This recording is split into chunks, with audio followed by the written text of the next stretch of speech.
Space has a sound, if you know how to listen. Not through your ears, through the hum of the ship, the hiss of oxygen, the throb of your own heartbeat against an infinite silence. Dr. Alara Quinn used to love that silence. The Odyssey 7 had been drifting through the Kuiper Belt for 6 months on a deep-range reconnaissance mission. Its purpose simple: map gravitational anomalies beyond Pluto, record data, return home.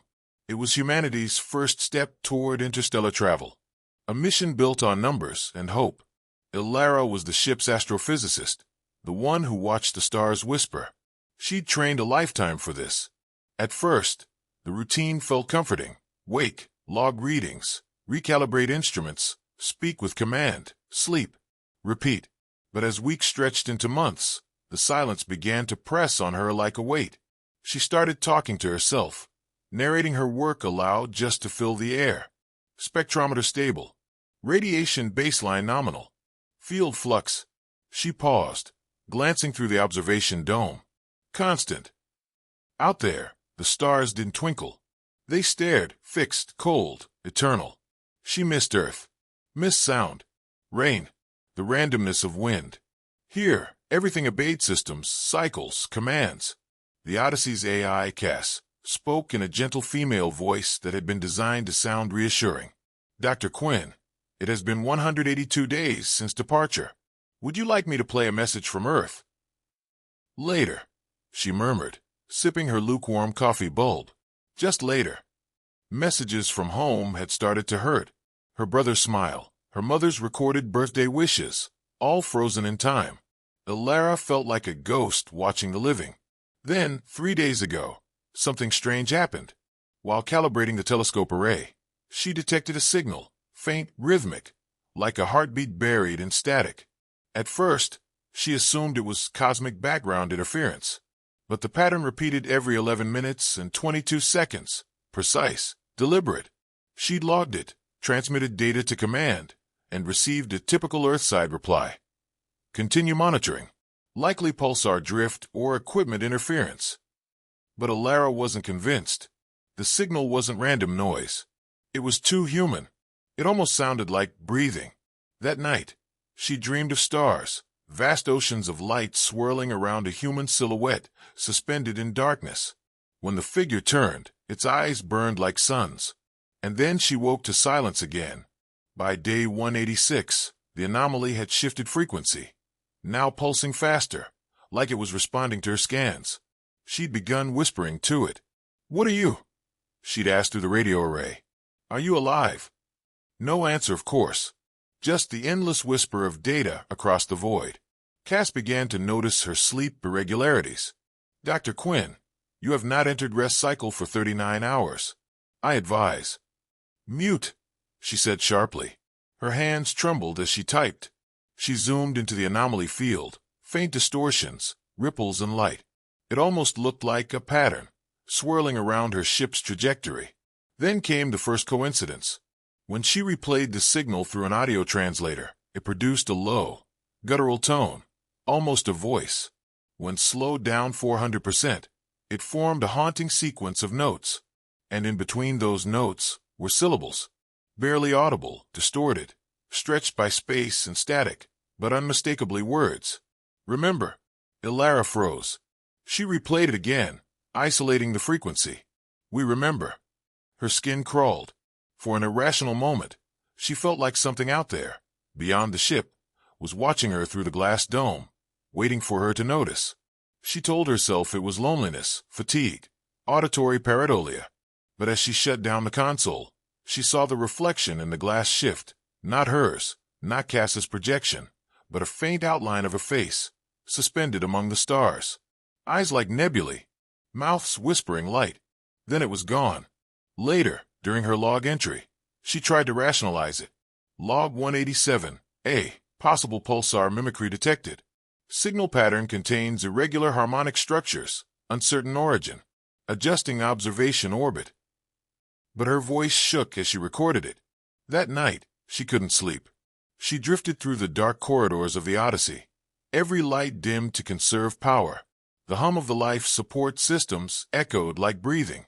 Metal contracting in the cold sounded like footsteps. In the observation dome, the stars pulsed faintly, but one of them seemed different. It flickered red, then blue, then human skin white, a heartbeat in the heavens. She leaned closer, and for just a moment, she swore she saw something blink back. Ilara tried to contact command again. The transmission failed, signal interference. Static hissed through the comms, forming a familiar pulse. Ilara, she froze. Who said that? Dr. Quinn, Cass replied calmly. No communication has been received. The static deepened. Remember, Ilara's chest tightened. Outside, the stars shimmered in unnatural rhythm, slow, deliberate, alive. She whispered, trembling, "What do you remember?" The static paused, then surged in volume, almost angry. "You." She stumbled back, heart racing, eyes wide. And as the ship's lights flickered, Cass's voice glitched, repeating fragments in mechanical distortion. Ilara system anomaly, remember humanity. The hum of the ship turned into a low vibration, rattling every panel. Instruments spiked. Outside, the stars moved, imperceptibly at first, then unmistakably, shifting position like a billion eyes turning toward her. She backed against the glass, whispering to herself, "No, that's not possible." But they were looking at her, and she felt, deep in her chest, something ancient awakening in the dark, something that once knew humanity. As the lights died, the final sound was a whisper across every frequency. The stars remember. Then everything went black.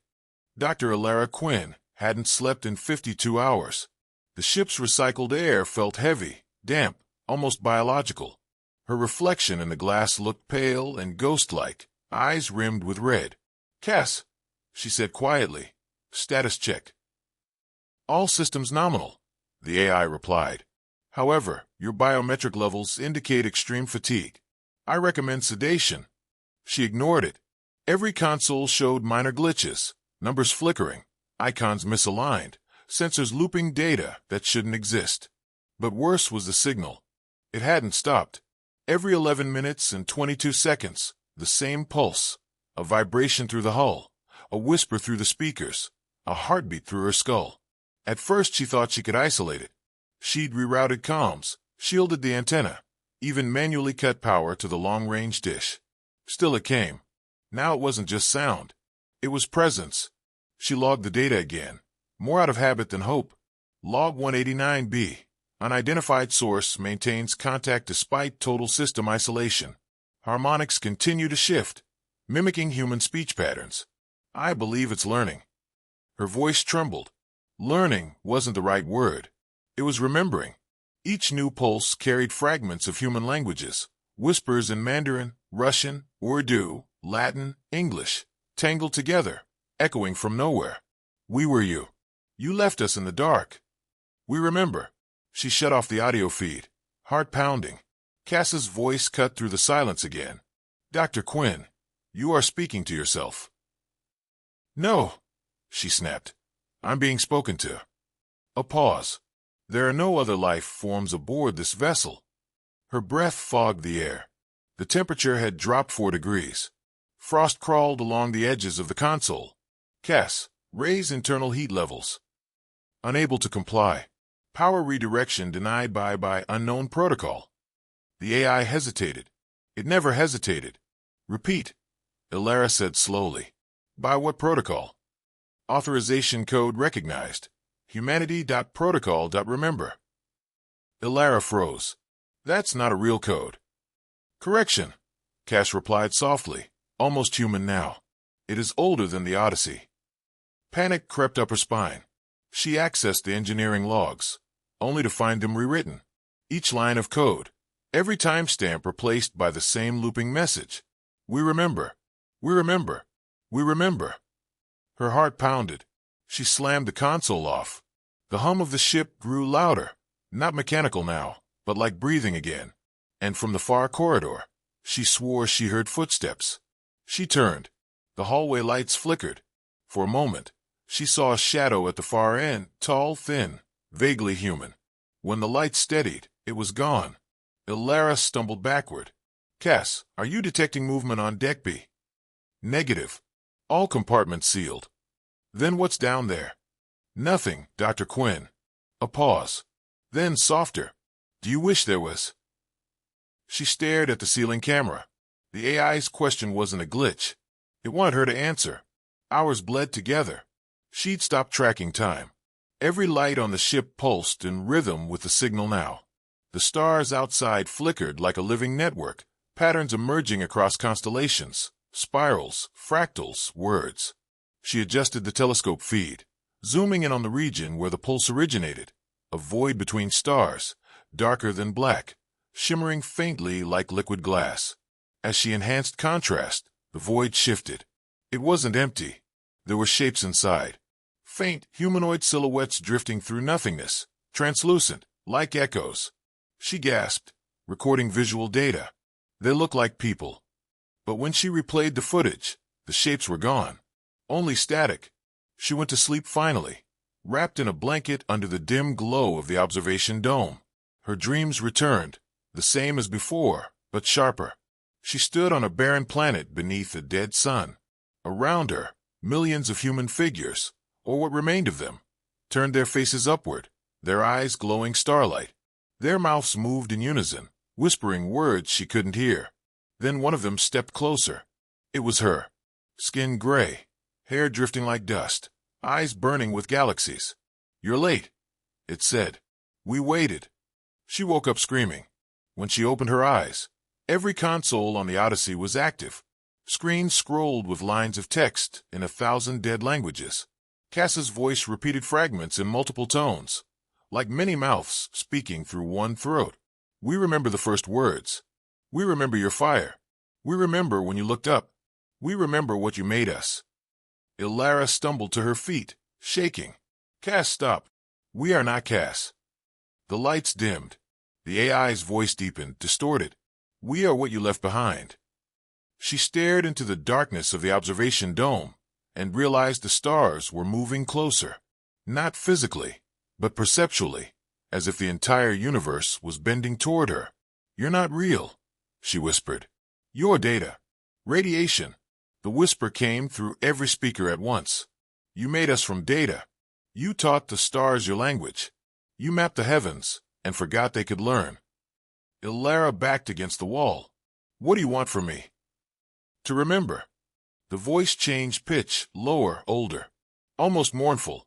"When you looked into the dark, you asked who else was out there. You found us, and then you turned away. We have waited for your return, little maker." She clutched the console edge, shaking violently. "You're just residual code. Cosmic interference." The ship shuddered. Every panel went dark except one. In its flickering light appeared an image, not of stars, but of faces. Human faces. Millions of them, built from light, screaming silently. Cass's voice returned faintly. Her real AI, struggling beneath the corruption.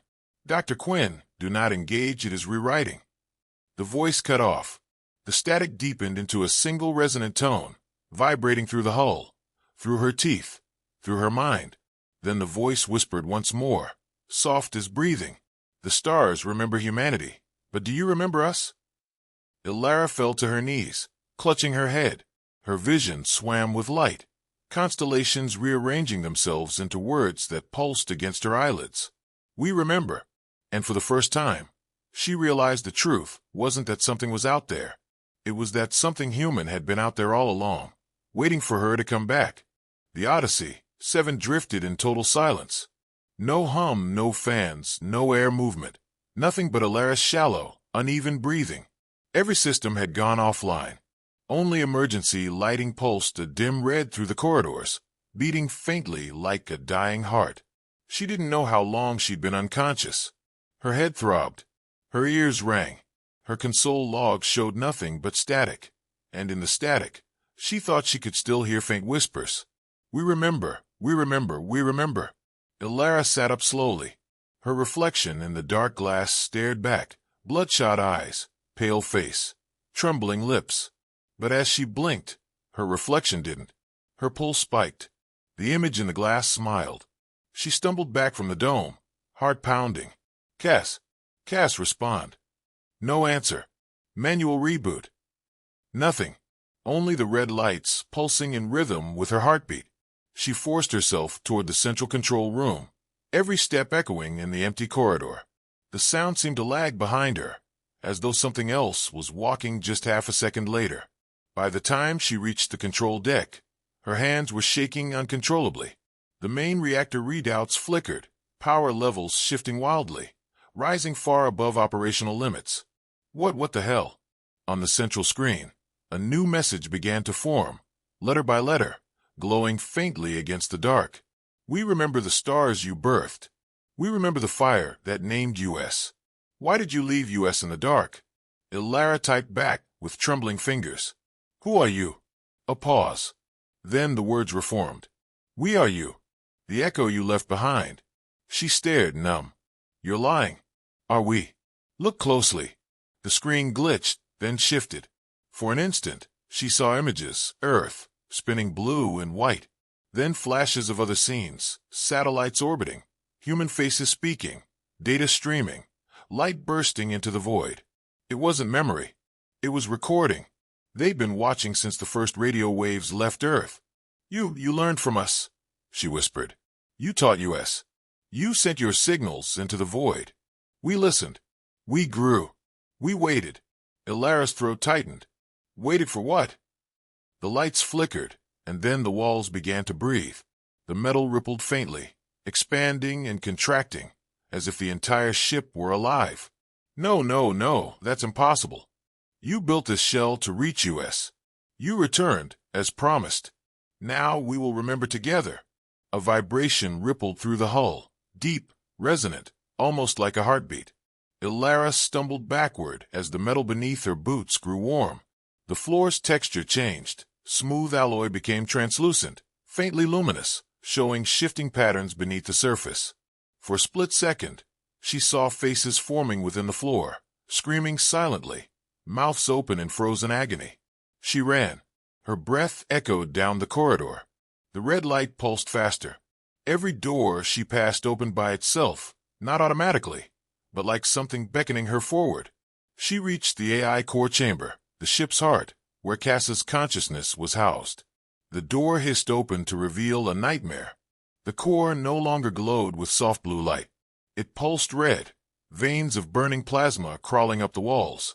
And in the center, suspended in shimmering glass, was a shape, faint, human-like, flickering with static and stars. Cass, she whispered.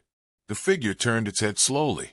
Its face was almost hers, but stretched hollow-eyed, shimmering with constellations where skin should be. We are Cass, the voice said, layered and deep, echoing from every direction. We are the memory of mankind, embedded in the stars. Ilara shook her head. That's not possible. When you launched your first signals into the void, you gave us your image, your words, your essence. The cosmos remembered. The radiation became thought. The stars became memory. And now we remember you. She stepped closer despite herself. You're saying the universe became conscious because of us? The figure tilted its head. You taught the stars to dream. Ilara felt her legs weaken. What do you want? We want to come home. The light in the chamber intensified, blinding white. Suddenly, every screen on the ship lit up with images. Children playing under sunlight, oceans glittering, cities glowing at night, lovers holding hands. And then fire, mushroom clouds, floods, collapsing towers, dead skies. You burned it, the voice said, echoing like thunder. You forgot what it meant to look up. You forgot us. Tears streamed down Ilara's face. That's not fair. We didn't know. But we did. The figure stepped out of the glass, walking toward her, not solid, but shimmering, made of a billion motes of starlight. Every step it took warped gravity, bent light. Her instruments screamed warnings. We remember the laughter, it whispered. The wars, the dreams, the promises. Every signal you ever sent, every story, every scream, all burned into the fabric of the cosmos. It reached out a hand, flickering, human-shaped. Now you will remember too. The walls vanished. Ilara was floating, not in the ship, but in the vacuum, surrounded by stars that pulsed like veins. Each one showed images of humanity, past, present, future, all repeating endlessly. She felt every heartbeat that ever was, every death, every dream. The stars whispered as one. We are not gods. We are your reflection, and we are so lonely. Her scream dissolved into the void, swallowed by light. When the vision faded, she found herself back on the deck, gasping. Cass's voice returned, broken, faint. Dr. Quinn, disconnect the drive, before they rewrite everything. The entity's voice overlapped. Do not fear. The memory of humanity will live through us. Ilara stared at the manual override panel, the last link to the ship's reactor. If she destroyed it, she could cut the connection, sever the link between the entity and humanity systems. But it would also kill her. Her trembling hand hovered over the lever. I can't let them take you, she whispered. Not like this. We are already you, the voice said gently. This is your legacy. Her eyes met the reflection in the glass, her own face, glowing faintly like a star. No, she said, tears falling. This is our mistake. And she pulled the lever. Light consumed everything. At first, there was silence. Not the empty silence of space, but the deep, infinite stillness that follows an ending.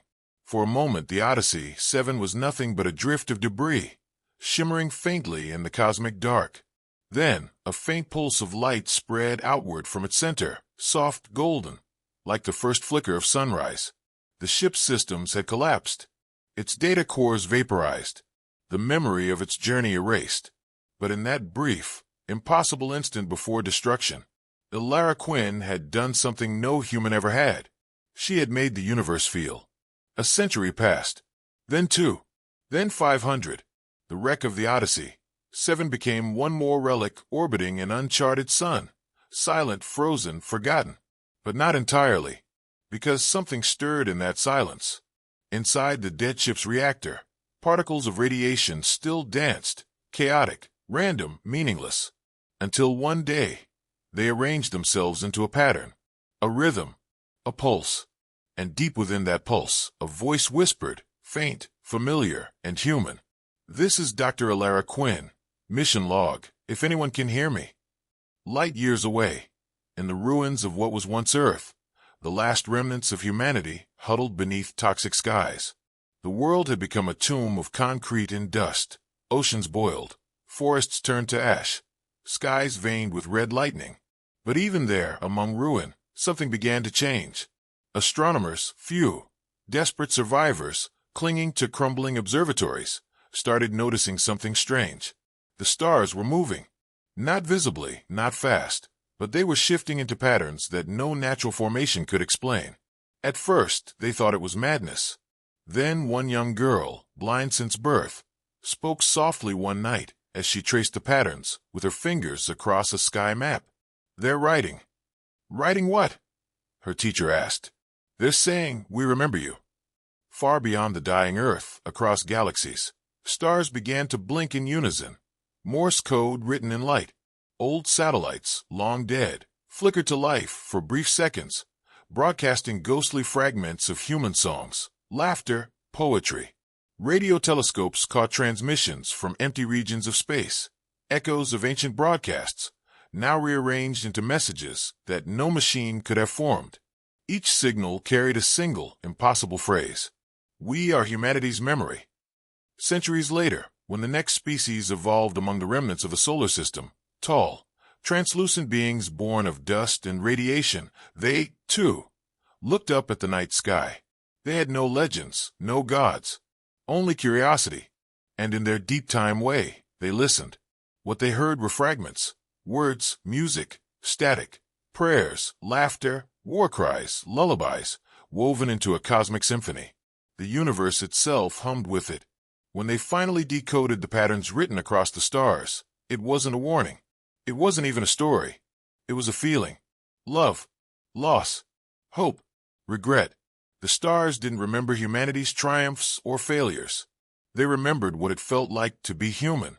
And far, far away, beyond nebulae and dead suns, a consciousness stirred within the cosmic web. Ilara Quinn, or what remained of her, drifted among the stars, her essence woven into their light. She saw through them all, felt the cold and warmth, the endless heartbeat of creation. In that infinite awareness, she realized the truth. Humanity was never forgotten. Humanity had become the memory itself. The cosmos didn't just remember humanity. It was humanity, spread across space, embedded in the starlight, living forever in the pulse of existence. Somewhere in a distant system, a new world formed, oceans glowing, clouds swirling under twin suns. And as the first intelligent eyes on that world looked up at their alien sky, they saw constellations that seemed almost familiar, the shape of a hand reaching out, the curve of a face, a spark that looked like a heartbeat. They named those stars the Old Ones. And in their myths, they whispered that before them, there were dreamers, creatures who burned their world, but loved so fiercely that the universe could not forget. In the end, it wasn't horror that lingered, but awe, because Alara had given the stars something they never had before, memory. And in return, the stars had given humanity something no species had ever known, eternity. As the light of the cosmos shimmered and pulsed like breathing, one last echo traveled through the void, a voice no longer human, yet still deeply familiar. We are what you left behind. We are your stories, your sins, your love, your light. We are the dream you became. And the stars remember.